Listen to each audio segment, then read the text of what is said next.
Okay, let's be real. If you've ever played a healer in PvP, you know the feeling, right? The second a fight breaks out, you might as well have a giant flashing neon sign over your head that says, "Attack me first." You're just trying to keep your team alive, but you spend the whole time fighting to keep yourself up. It is so frustrating. But what if I told you there's an actual formula, a recipe for not just surviving, but actually thriving out there? Well, there is, and we're gonna break it down. This right here, this is the core of it all. It's the healer's dilemma. And the answer isn't some secret piece of gear or one magic stat you can stack. No way. The folks who are really good at this are clear. True survivability comes from a complete equation. It's a mix of your stats, your gear, your skills, and, maybe most importantly, your mindset. So, let's get into that formula, step by step. All right, here's our game plan. First, we're gonna lay the foundation, the core numbers every single healer needs to hit. Then, we'll talk about gear, but more like a philosophy for how to choose it. After that, we'll dive into the active skills, your actual toolkit for defense. And we'll wrap it up with the final piece of the puzzle, you, the player. Okay, let's dive into this. So before we even start talking about all the cool, fancy gear sets or what skills to slot, we have got to build our house on solid ground. And that means hitting some very specific numbers, some key benchmarks that PvP pros have tested over and over and over again. Seriously, think of these less as suggestions and more like your ticket to get into the park. They are non-negotiable. Let's kick things off with the biggest, most important number you'll see today, 40,000. Listen to me on this one. Some of the best PvP healers out there will tell you flat out, no healer should have less than 40k health, period. This isn't just about having a big health bar. It's a massive buffer that stops you from getting deleted by burst damage. Plus, it actually makes some of your strongest heals even more powerful. It's your #1 line of defense. So, if health is king, what about magicka? Now, you might be thinking, well, more is always better, right? I needed to cast. And you're not wrong, but there's a sweet spot. And that sweet spot is right around 30k. This gives you plenty of juice to cast everything you need, but it doesn't force you to sacrifice that crucial health or stamina. If you go much higher, you start getting diminishing returns when we're talking about pure survival. And please, please do not sleep on stamina. This is not just for the damage dealers. For you, as a healer, stamina is one of your main defensive resources. It's what you use to block, to roll dodge out of a huge attack, and to break free when you get stunned. Having at least 20,000 means you can actually do those life-saving moves when an entire enemy team decides you're their next target. Okay, so you've got your stats dialed in. Awesome. Now, how do we get there and then build on top of it? Well, that's where your gear comes in. But you need to approach it with a really specific philosophy. And the idea is super simple. You can't heal your team if you're dead. So your own survival has to be priority #1 in every single piece of gear you choose. So when you look at healer gear, it pretty much falls into 2 buckets. You've got your mitigation sets. Think of these as your personal bodyguards. They make you tougher. Then you have your support sets, and these are the ones that buff your team. Now here's the crucial part. You always start with a solid mitigation set first. Once you know you can take a punch, then you add in a support set to help everybody else out. And this table gives you a perfect look at the kinds of choices you're making. On the mitigation side, you've got something like Pariah, which literally makes you tankier the closer you are to dying. It's incredible. Or Daedric Trickery, which gives you these random powerful defensive buffs.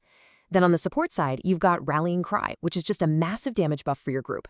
A typical winning combo is pairing one from the mitigation column with one from the support column. That's how you get a balanced, super effective build.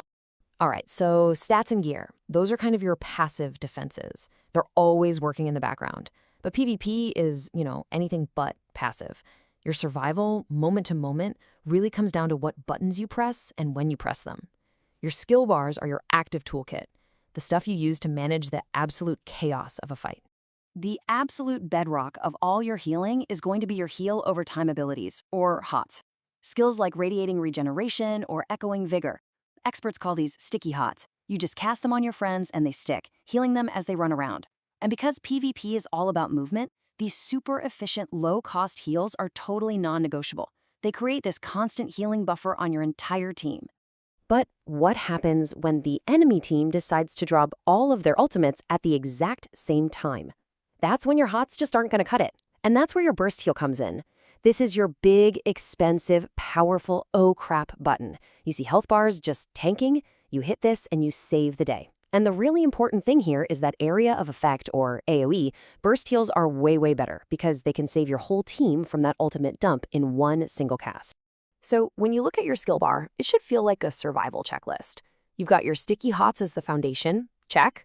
You've got that huge AoE burst heal for emergencies, check. You absolutely 100% need a mobility and snare removal skill, something like Race Against Time, check. And then you round it all out with some defensive utility like shields and some way to make yourself immune to crowd control. That is the toolkit of a healer who's ready for anything. So we've covered stats, we've covered gear, and we've covered skills. And you could have the most perfectly min-maxed, mathematically perfect build in the entire game, but without the right mindset, without the right player skill, it is all for nothing. This right here, this is what separates the pretty good healers from the ones that feel literally unkillable. This quote from PvP expert Britannia just nails it. The single most important skill is your positioning. It is a constant dance. You have to be close enough to land your heals on your team, but you also have to be far enough away that you don't get smashed by the same giant attack that they're trying to dodge. Mastering this little balancing act is a total game changer. And kiting. Kiting is basically just good positioning in action. It's the art of staying alive when you are public enemy number one. So, step 1. Use the world around you. Get behind a pillar, a rock, a wall, anything to break their line of sight. Step 2. Never, and I mean never, stand still. A moving target is so much harder to kill. And step 3. You gotta manage your resources while you're doing all this, weaving in heavy attacks to get that magicka and stamina back. This is how you create space and buy your team precious time. So there you have it. That's the whole formula. It's not just one thing. It's not a magic bullet. It's the synthesis of 4 absolutely critical parts all working together. Let's just quickly recap how it all fits. So here's the bottom line. You build on a foundation of at least 40k health, 30k magicka, and 20k stamina. You pick your gear with a survival-first mentality, starting with the mitigation set. You load up your skill bar with a versatile toolkit of hots, burst heals, and mobility, and then you bring it all to life with your own skill, with great positioning and kiting. You master this whole formula, and you go from being the first one to die to being the last one standing. And that really brings us to the final question, the one you need to ask yourself. After hearing all this, take a good, hard look at your own setup. Is every single piece of your build, every stat point, every gear choice, every skill on your bar, is it all intentionally designed to keep you alive? Or are you kind of just building for failure and hoping for the best? The choice, my friend, is yours.